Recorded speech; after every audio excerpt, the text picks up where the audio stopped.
Praise the Lord! Good morning, my dear brothers and sisters. Good day to everyone, and welcome to our online service. This is Pastor Nick Belsa of Joshua Generation here in Bacolod City. And on behalf of our spiritual director, Apostle Joshua Blas, we welcome every one of you. And special greetings to his family and all the members of the Execom, lahat po ng mga workers natin here in the Philippines and international. Praise God. So for this month of July 2026, ang ating theme is about the heart of worship. And ang aking title for this Sunday is about the pursuit of God's presence. Ang pag sinabi nating pag sinabi natin na worship, it is broader than prayer, broader than praise and worship o yung papuri sa Panginoon. The worship is, it includes the totality of our whole being as we dedicate it to God. That's why sabi ni Jesus, God is looking for a true worshiper who will worship Him in spirit and in truth. Ang ibig sabihin nun, God is not looking for a place or any outside the appearance of worship, but it is about the authenticity of our spiritual devotion to God. Kung gaano natin siya kamahal, gaano natin siya hinahabol para makilala. At sa pamamagitan ng ating lifestyle, sabi nga ni Apostle Paul sa Romans 12, offer your bodies as a living sacrifices, holy, acceptable, which is your spiritual form of worship. So, hindi lang pala ang spirit natin nag-worship, ang soul natin nag-worship, and even our bodies is part of worship. So, yung totality of our spiritual walk with God must display the spirit of worship. And speaking of worship always begin in the heart. Amen? Praise God. Alam po ninyo, sa salvation, the Lord looks for us and He is seeking after us. He seeks after us. But when it comes to worship, we seek the Lord and we run after Him. So, siya naman ang hahabulin natin. Dati, nung hindi tayo saved, siya ang naghahanap sa atin. Hinahabol niya tayo. Hinahabol niya tayo ng kanyang pagmamahal. Pero pagdating sa worship, ibang klase. Dapat tayo naman ang naghahabol sa kanya. Okay? So, ang gusto ko i-share sa inyo is about the life of David. Diba? Ang sabi ng Bible, David was a man after God's own heart. Yan ay makikita natin sa 1 Samuel 13:14. And why? Because David learned how to inquire from God. And David learned how to touch the heart of God by his worship. Kahit na andun pa lang siya sa flock ng kanyang father, kahit na andun siya sa field, ang ginagawa niya doon ay he was not just watching the flock, but he's also worshiping God. Yung hinahanap niya talaga. And that's why every time that there's a danger doon sa flock, may atake ng mga leon or oso or whatever, he was so brave enough because he knew the presence of God is with him. And he's also a man who always inquire of God. Lahat ng ginagawa niya, kahit sa labanan, ay yung nagtatanong siya sa Panginoon. At pati yung strategy ay binibigay din ng Panginoon sa kanya. And because of that, noong na-disqualified si King Saul, siya ang hinanap ng Panginoon para maging hari. At meron siyang special task to bring the presence of God back. Amen? At importante talaga yung attitude ng puso natin. Si King Saul was rejected, hindi lang doon sa kanyang mga disobedience, but he has no deep concern about the Ark of Covenant. While David has a deeper concern about the presence of God, the Ark of Covenant. Okay? So I'd like to share 3 things sa atin. Una, is the Ark of Covenant in the house of Abinadab. And then secondly, ay yung the Ark of Covenant in the house of Obed-Edom. And number 3 is the Ark of Covenant in the house of David. Okay? So, just a short background. Alam natin, during the time of King Saul, the Ark of Covenant was captured by the Philistines. Okay? And then, nagdala ng disaster sa kanila. So, ang ginawa nila is, they release it at ang ginawa nila is, nagawa sila ng isang cart at pinadala, okay, back to Israel. And it so happened na yung Ark of Covenant ay they stayed in the house of Abinadab. So, secondly is, alam natin, ang mga Levites ay, yung mga priest ay wala silang inheritance na land because ang strategy ng Panginoon is to scatter them around the whole land of Israel. Kaya kahit saan ka magpunta, you will find a house of the priest. Okay? So it so happened, nung time na yon is yung Ark of Covenant ay pumunta doon sa house ng priest na walang iba kundi si Abinadab. Now, si Abinadab, meron siyang 3 anak. Okay? Ang sabi sa 1 Samuel chapter 7, verse 1, the last verse na sinabi tungkol sa Ark of Covenant sa Book of Samuel. Napunta doon sa bahay ni Abinadab. And ang ginawa ni Abinadab, he sanctified his son. At ang pangalan nito ay wala iba kundi si Eleazar. Okay? And then, after that, si Eleazar na nagbantay, nag-maintain ng Ark of Covenant. Okay? At ang Ark of Covenant ay nag-stay sa kanilang bahay for 20 years. Okay? At ang ginawa ni King David, kumuha siya ng number of armies. Ang story nito ay nandun sa 2 Samuel chapter 6. Okay, doon sa verse 1 ang sinabi, great army ang dinala ni King David para dalin yung Ark of Covenant doon sa kanyang bahay. Okay? So, nalaman niya kasi naandun pala. So, ang ginawa ng family ni Eleazar is they set up a new cart. Okay? Ang sabi doon sa verse 3, and they set the Ark of Covenant upon a new cart and brought it out in the house of Abinadab that was in Gibeah. Okay? At tapos may 2 anak pa si Abinadab, walang iba kundi si Ahayo at saka yung si Uza. Okay? At sabi doon sa verse 6 and verse 7 is nakarating daw doon sa threshing floor ni nation. Okay? Kaya lang ang nangyari is nagkaroon ng movement yung mga oxen na nagdadala. At tapos ang ginawa ni Uza is hinawakan niya. Okay? Hinawakan niya yung Ark of Covenant at siya ay namatay. Ang sabi ng Bible, nagalit ang Panginoon sa kanya at siya ay pinatay. Katulad ng anak ni Aaron na nag-offer ng strange fire. At tapos meron daw fire na lumabas doon sa Ark of Covenant at yung yung 2 anak ni Aaron ay namatay din. Kasi sabi doon sa Numbers chapter 4 verse 15, kinakailangan ay huwag niyong hahawakan ito. Okay, kasi banal nga yun. Okay?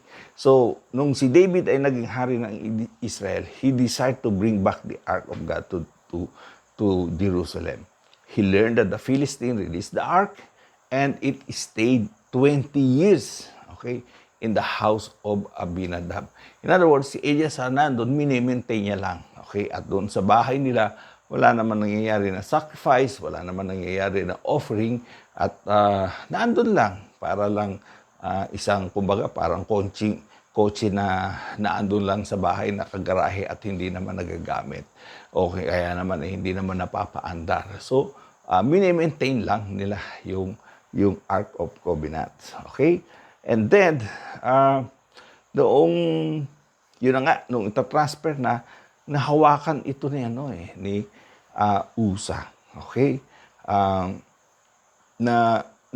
Si David, naging unsuccessful yung kanyang first attempt na idalin yung yung Ark of Covenant doon sa Jerusalem. Okay?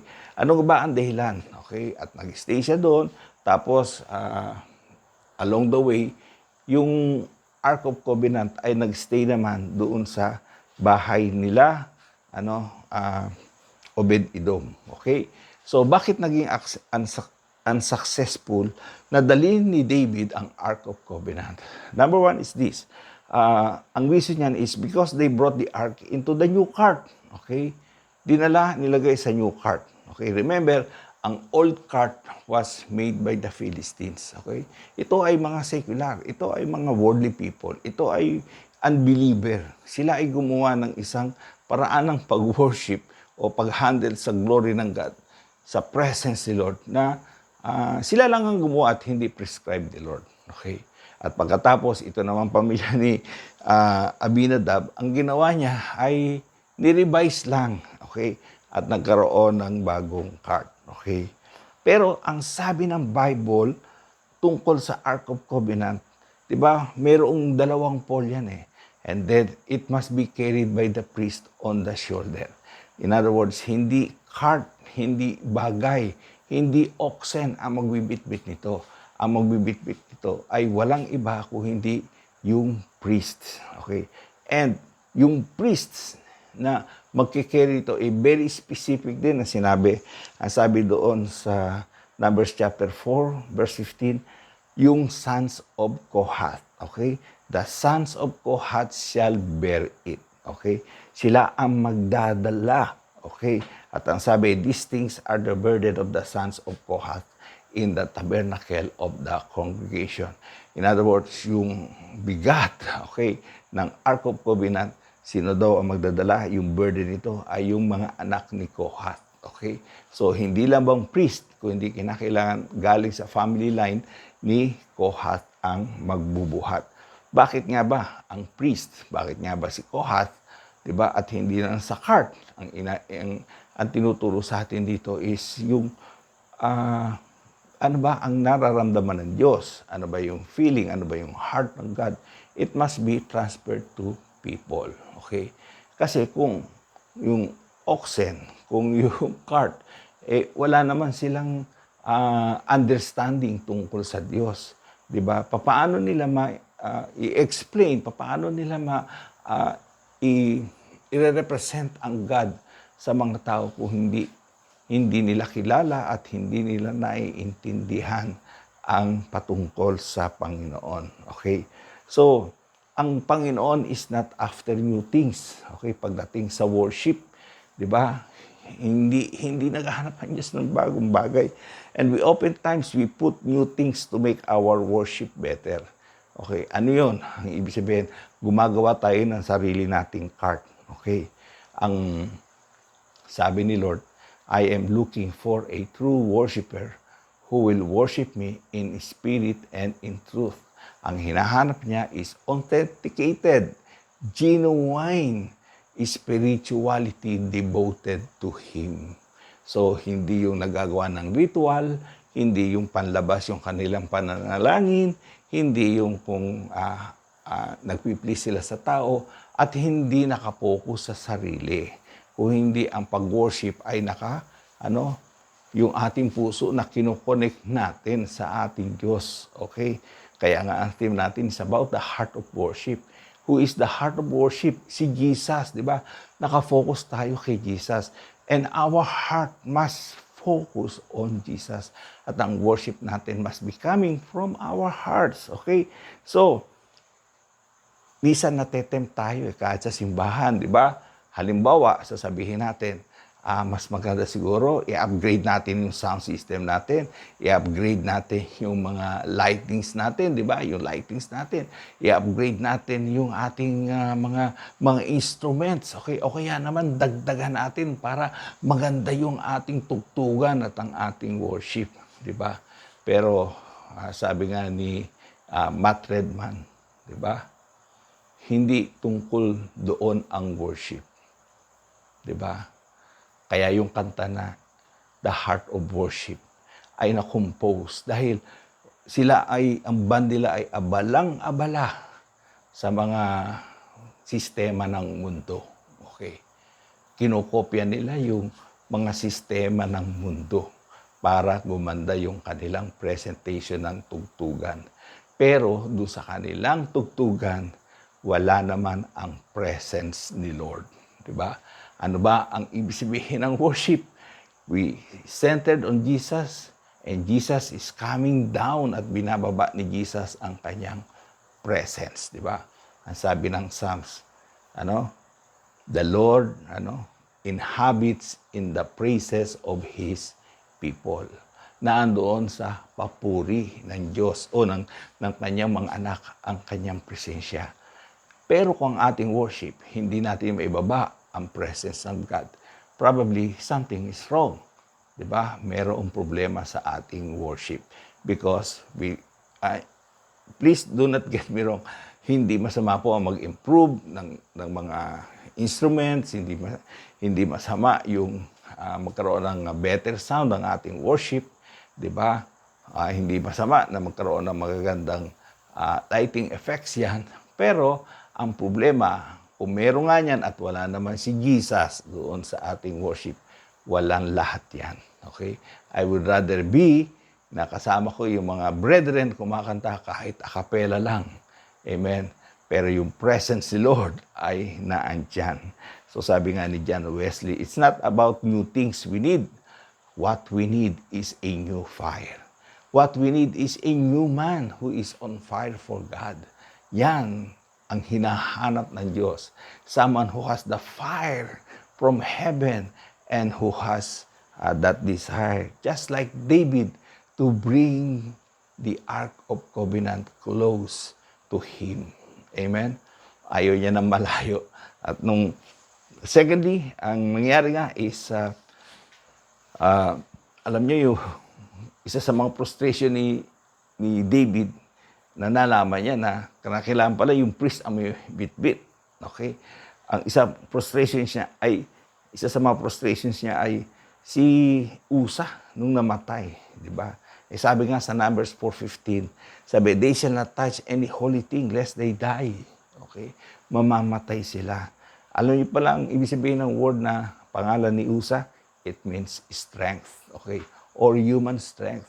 When we put human strength, okay, human strategy doon sa ating worship, okay, hindi yon ang nakaka-please kay Lord. We want to please God, okay, pero hindi yung pag-a-add ng something doon sa ating worship. Worship in itself is enough to bring the presence of God.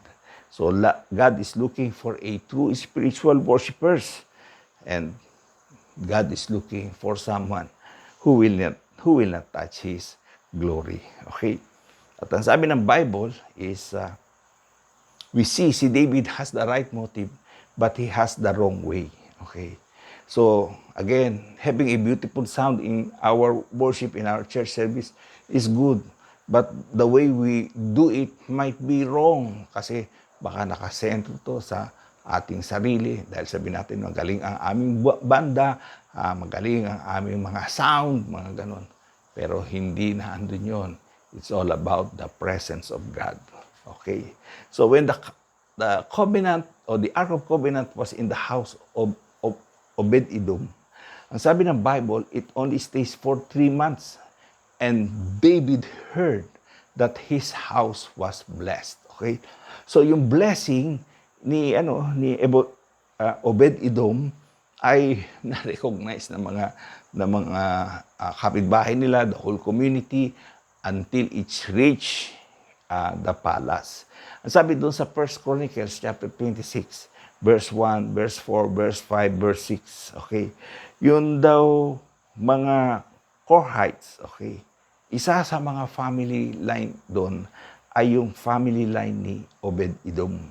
At minention doon sa verse 5 and verse 6 na yung kanyang mga anak ay 8. At ang sabi ng Bible, the last verse is, ang sabi, for God blessed him. Pinagpala ng Diyos si Obed-Edom dahil they have given a proper respect doon sa Ark of Covenant. Hindi lang nila maintain sa bahay. Ano ang ginawa nila? Nag-worship sila, nag-aalay sila at ang ginawa nila, inalis nila yung new cart na yan. Okay? Dahil hindi yan ang prescribed form of carrying the presence of God. It must be on the shoulder of His children. Okay? Sila ay qualified dahil sila ay galing doon sa family line ni Kohath. Okay? So dahil doon, they handled properly the presence of God. They handled properly yung Ark of Covenant. In return, they were blessed. Di ba? Minsan sa bahay natin, kahit sabihin natin tayo ay Christian, pero kung walang worship sa bahay natin, wala rin dumadating na blessing. Okay? Dapat sa mga bahay natin, naandyan pa rin ang papuri at pasasalamat. Kumakanta pa rin tayo, hindi lamang sa loob ng simbahan, kahit doon sa tahanan natin. 'Di ba? Iniaalaw natin ang salita ng Diyos na mag-enrich sa ating bahay. Ang ating worship ay naandun sa bahay. Every day of our life is laging may naririnig na kanta at papuri doon sa ating bahay sapagkat mayroong mga mananampalataya na nagwo-worship sa ating Panginoon. It is not just enough na masabi na tayo ay Christian, nag-attend tayo ng Sunday, but kinakailangan kahit sa tahanan natin is merong worship. Meron at naandun ang presence ni Lord sa atin sapagkat yun ang hinahanap ng Panginoon. So gusto natin ma-bless, then let's praise, let's worship, arise doon sa ating mga tahanan. So this time, David was doing it the right way. Hindi lang yung motive niya ang tama, he was also doing the right approach of worship. Ang sabi ng Bible, si Obed-Edom was from the family line of Kohath. Correct? Check. Okay? At sila ay hindi nila ginamit yung new cart na ginawa nila Abinadab. Instead, yung kanyang mga anak ang nagbuhat nito at sila ang nagdala. Okay? And then another one, check. Okay? So, they did obey the word of God, the right prescription of worship, and they did respect the glory of God, the Ark of Covenant.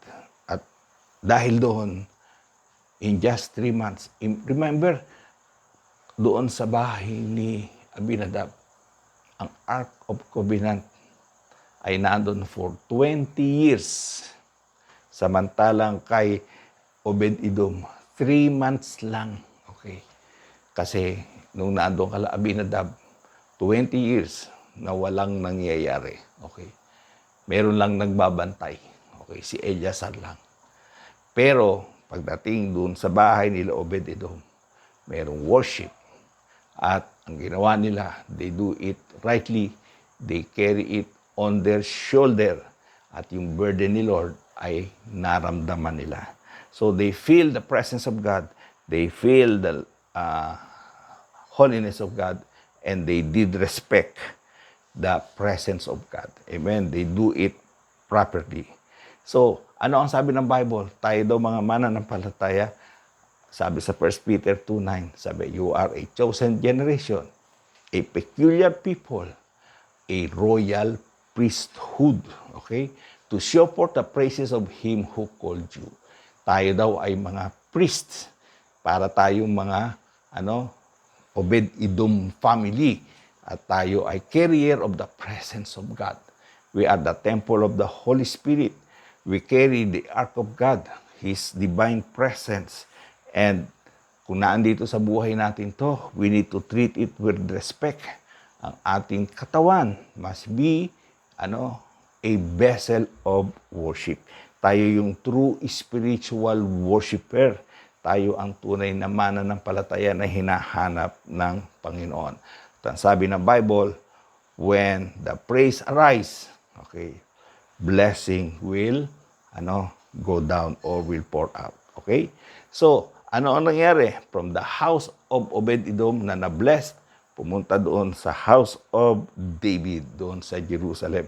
Kasi sabi ni Moses, okay, God will choose a place where He will place His Ark of Covenant. Hindi kagad minention specifically kung saan yon. But David had the revelation that it must be on Mount Zion. At doon nga, nilagay ni David. At ang sabi ng Bible, so it was, sa verse 13 to 15 ng 2 Samuel chapter 6, when those bearing the ark of the Lord had gone 6 paces, then he sacrificed oxen and fatted sheep. Then David danced before the Lord with all his might. And David was wearing a linen ephod. So David and all the house of Israel brought up the ark of the Lord, shouting and with the sound of trumpet. So the priest made sacrifice every 6 paces, sabi ng Bible. Ano ang ibig sabihin nun? Okay? Mayroong 3 sacrifices na nagawa mula dun sa bahay ni Obed-Edom down to Jerusalem. The first sacrifice speaks about our atonement, ang ating kaligtasan. The second one is our consecration, yung ating pamumuhay bilang buhay na handog mula sa Panginoon. And number 3 is our longing for fellowship with God. Merong hunger dapat. We will seek the presence of God just like David. Hindi siya mapakali. Sabi niya, ako mayroong palasyo, pero yung Ark of Covenant, yung presence ni Lord, wala. Okay? And that's why he made a decision to bring it back. Siya lang ang nakagawa noon. Okay? And that's why these sacrifices, okay, pictures our spiritual pursuit for God's presence. Just like David, he was always pursuing the presence of God. So King David was glad to know that they were doing the right thing with the right motive. He rejoiced that God sent blessings rather than curse. Okay? Doon sa mga Philistine na curse, walang blessing. Doon sa kala Abinadab, pero doon kala Obed-Edom, mayroong blessing. So nung na-realize niya yun, sabi niya, sigurado, mayroong blessing na darating sa akin because I'm doing it right. And when we worship in the proper order, and we are filled with joy and gladness, of course, ang ating emotion is also affected by it. Okay? Kaya tayong lahat ay napapasayaw, napapakanta. Okay? Hindi po legalism yon. Okay? Hindi yun manipulation. Ito ay an expression of our true love and dedication to God. Okay? So si David daw was wearing ephod and not robe as a king. This means na sinasabi ni David, there is only one king, and his name is Jesus. I might have a title of a king, but the real king is Jesus. Okay? So in our worship, we do not bring our title, our position in this world. Lahat yan ay basura lang sa harapan ng Diyos yan. We must worship God as who we are, and we worship God as who He is. Okay? So in conclusion, sinasabi natin, we cannot worship God the way we want it. Okay? Hindi yung pamamaraan natin. We cannot use our human strength, human strategy to approach God. We worship God the way He wanted it because God is looking for a true worshiper who will worship Him in spirit and in truth. I pray na tayong lahat will always pursue the presence of God. Amen. Manalangin po tayo. Thank you, Lord, sa aming napag-aralan. May you bless every one of us, and may we truly be a true worshiper of our God. Obeying you and keeping your word. In Jesus' name, amen and amen. Maraming salamat po, and may the love of the Father be with you, the grace of our Lord Jesus Christ be with you, and the fellowship of the Spirit be with you. In Jesus' name, amen and amen.